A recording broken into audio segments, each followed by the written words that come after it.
Imagine a world where the lines on a map, drawn by foreign hands, continue to dictate the destiny of nations. This is the reality for many African countries, even decades after the official end of colonial rule. The legacy of European colonialism, particularly in West Africa, casts a long shadow, shaping the political, economic, and social landscapes of nations like Burkina Faso, Mali, and Niger. While independence movements brought an end to direct rule, the question remains, what if the chains of colonialism never truly broke?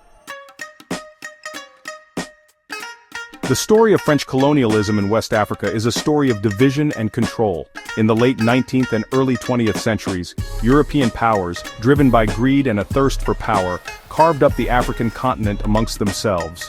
This scramble for Africa paid no heed to existing ethnic groups, cultural ties, or historical boundaries. France in particular sought to establish a vast empire in West Africa, encompassing modern-day Senegal, Mauritania, Mali, Burkina Faso, Niger, Guinea, Ivory Coast, Benin, and Togo.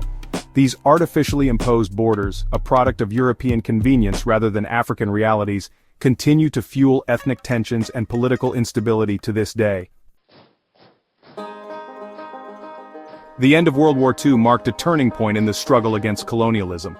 The devastation left behind by the war was immense, and the colonial powers, weakened and financially drained, could no longer maintain their grip on their overseas territories. The war, which had ravaged Europe and exposed the hypocrisy of colonial powers, fueled a new wave of nationalist movements across Africa.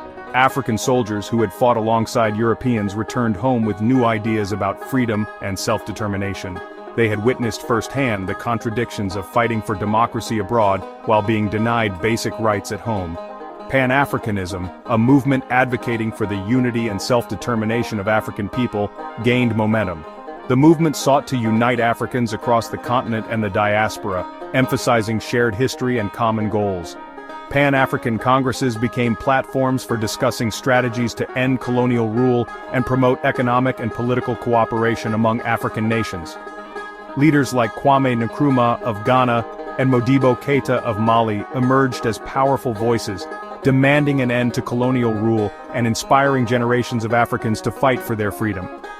Nkrumah's vision of a united Africa and his charismatic leadership made him a central figure in the independence movement.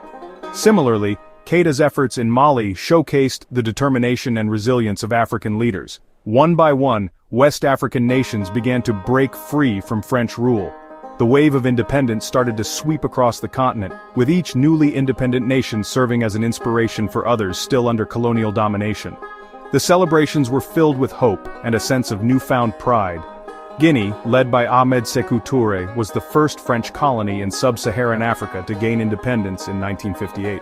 Touré's bold decision to reject French control set a precedent for other colonies. His leadership was instrumental in galvanizing the independence movement across the region. Others soon followed, with most achieving independence by the mid-1960s. The domino effect of one nation after another declaring independence was a testament to the strength and unity of the African people. The raising of new national flags symbolized the end of an era and the beginning of a new chapter in African history. However, the road to true liberation proved long and arduous. The newly independent nations faced numerous challenges, including political instability, economic difficulties, and the lingering effects of colonialism. The fight for independence was just the beginning. The struggle to build strong, self-sufficient nations continues to this day. The legacy of French colonialism continues to resonate in the daily lives of citizens across West Africa, particularly in the realm of language and education.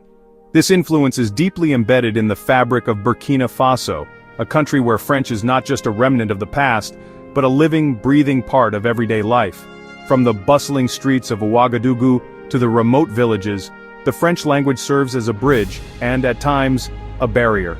In Burkina Faso, French remains the official language used in government, education, and commerce. It is the language of the constitution, the courts, and the classrooms. For many, mastering French is seen as a key to unlocking opportunities, whether in higher education or in the job market. However, this reliance on French also means that those who are not fluent can find themselves at a significant disadvantage. This linguistic dominance, while offering certain advantages in a globalized world, also presents a significant barrier for many, particularly those in rural areas where access to French education is limited. In these regions, local languages are often the primary means of communication, and the lack of French proficiency can hinder access to essential services and opportunities. The disparity between urban and rural areas in terms of language education is stark, with rural schools often lacking the resources to provide comprehensive French instruction. Street interviews with citizens of Burkina Faso reveal a complex relationship with the French language. While some view it as a tool for progress and connection to the wider world, others see it as a symbol of colonial oppression and a barrier to preserving their cultural identity. The generational divide is also evident, with younger people more likely to embrace French for its practical benefits, while older generations may hold on to local languages and traditions more tightly. Some express frustration at the challenges of navigating a system where fluency in French is often a prerequisite for economic advancement and social mobility. They speak of the difficulties in accessing higher education, securing well-paying jobs, and even participating in political processes without a strong command of the language. This frustration is particularly acute among those who feel that their local languages and cultures are being sidelined in favor of French. Others acknowledge the practical benefits of speaking a global language, particularly in terms of accessing information and engaging in international trade. For business owners and professionals, French opens doors to international markets and networks, providing a competitive edge in a globalized economy. The ability to communicate in French can also facilitate access to international aid and development programs, which often operate in the language. Despite the challenges, many recognize that French is an integral part of Burkina Faso's identity and future. The economic influence of France in its former colonies persists through mechanisms like the CFA franc. This currency, used by 14 West and Central African countries, is pegged to the euro and remains under the control of the French treasury. Critics argue that the CFA franc serves as a tool of neo-colonialism, hindering economic development and perpetuating dependence on France. Supporters, however, point to the currency's stability and its role in facilitating trade within the franc zone.